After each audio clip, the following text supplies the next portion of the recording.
लिए आज हम सबसे पहले प्रधानमंत्री नरेंद्र मोदी सर की इस ऑनलाइन क्लास के बारे में आपको बताना चाहते हैं। उस क्लास में आपको हम ले जाना चाहते हैं। अगर आपने ये क्लास आज शाम को अटेंड नहीं की है तो इस क्लास का जो सार है वो हम आपको बता सकते हैं। आपको भी याद होगा जब स्कूल या कॉलेज में आपसे कोई क्लास मिस हो जाती थी तो आप अपने बाकी साथियों से कहते थे कि क्लास में क्या हुआ जल्दी से हमें बता दो।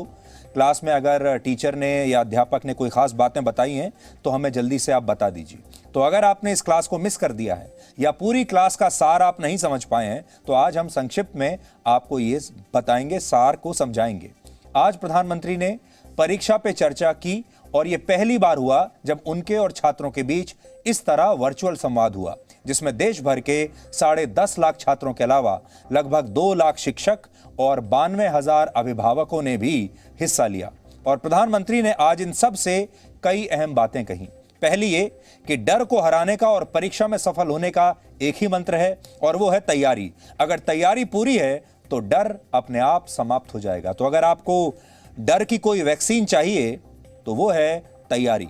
दूसरी बात, खाली समय किसी खजाने की तरह होता है, इसलिए खाली समय का उपयोग नए नए विचारों और नए कामों को के जरिए करना चाहिए।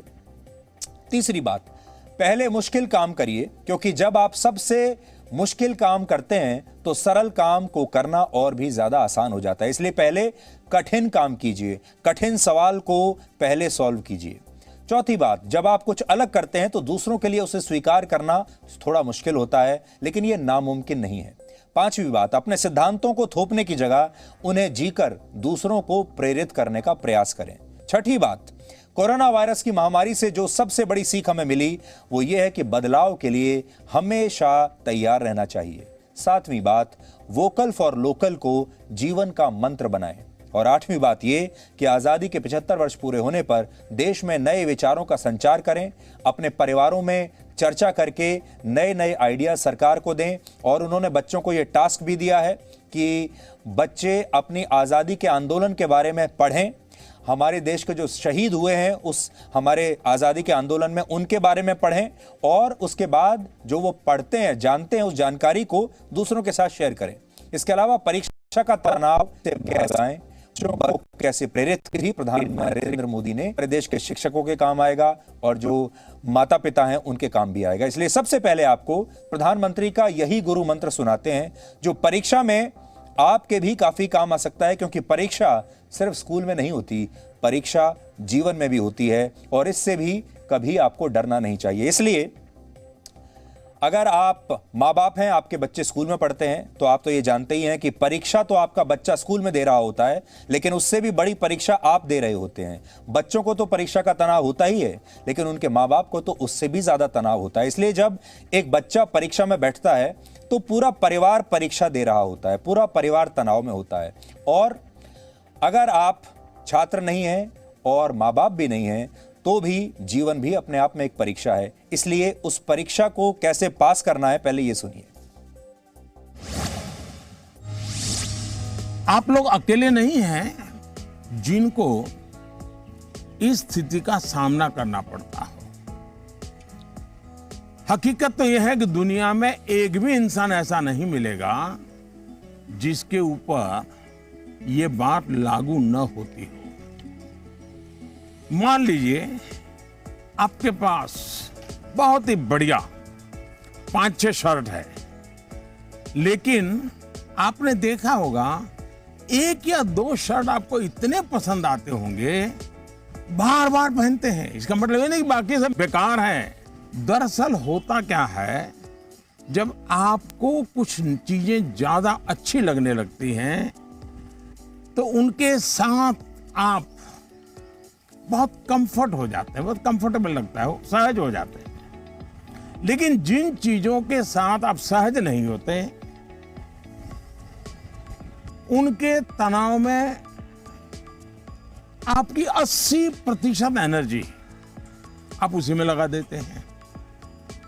और इसलिए स्टूडेंट से मैं यही कहूंगा कि आपको अपनी एनर्जी को इक्वली डिस्ट्रीब्यूट करना चाहिए। मैं कहता हूं जबकि पढ़ाई की बात हो तो कठिन जो है उसको पहले लीजिए। आपका माइंड फ्रेश है, आप खुद फ्रेश हैं, उसको अटेंड करने का प्रयास कीजिए। जब कठिन को अटेंड करेंगे तो सरल तो और भी आसान हो जाएगा। मैं अपना अनुभव बताता हूं। जब मैं मुख्यमंत्री था, फिर प्रधानमंत्री बना, तो मुझे भी बहुत कुछ पढ़ना पड़ता है, बहुत कुछ सीखना पड़ता है, बहुतों से सीखना पड़ता है, चीजों को समझना पड़ता है। तो मैं क्या करता था, जो मुश्किल बातें होती है, जिसके निर्णय थोड़े गंभीर होते हैं, मैं मेरे सुबह जो शुरू करता हूं तो कठिन चीजों से शुरू करना पसंद करता हूं। मुश्किल से मुश्किल चीजें मेरे अफसर मेरे सामने लेकर के आते हैं, क्योंकि उनको मालूम है कि वो मेरा एक अलग मूड होता है, मैं चीजों को बिल्कुल तेजी से समझ लेता हूँ, निर्णय करने की दिशा में आगे बढ़ता हूँ। मैंने अपना एक नियम बनाया है, कोशिश की है। और जो सरल चीजें हैं, दिन भर की थकान के बाद रात देर हो जाती है, तो चलो भाई, अब उनको मैं ज़्यादा दिमाग खपाने की जरूरत नहीं हो, कोई गलती होने का कारण नहीं है, तो उन चीज़ों को मैं फिर देर रात तक खींच लेता हूँ। लेकिन सुबह जब उठता हूँ तो फिर कठिन से ही मुकाबला करने के लिए निकल पड़ता हूँ। दोस्तों, एक और बात हमें अपने आप से सीखनी चाहिए। आप देखिए, जो लोग जीवन में बहुत सफल हैं, वो हर विषय में पारंगत नहीं होते, लेकिन किसी एक विषय पर, किसी एक सब्जेक्ट पर उनकी पकड़ जबरदस्त होती है। अब जैसे लता दीदी हैं,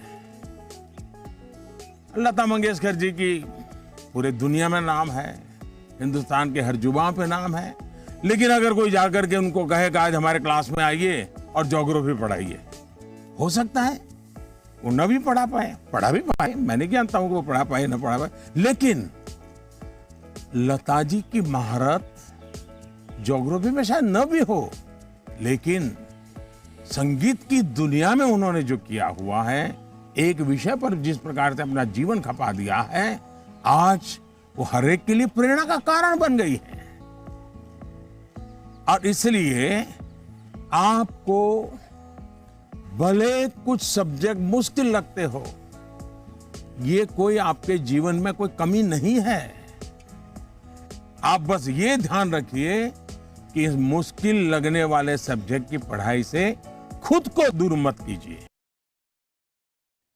तो आपके लिए मोदी सर का पहला मंत्र यह है कि परीक्षा में जो सबसे मुश्किल प्रश्न हो या सबसे मुश्किल विषय हो, सबसे पहले आप उसे सॉल्व कीजिए और जो आसान प्रश्न हैं उन्हें बाद में सॉल्व कीजिए।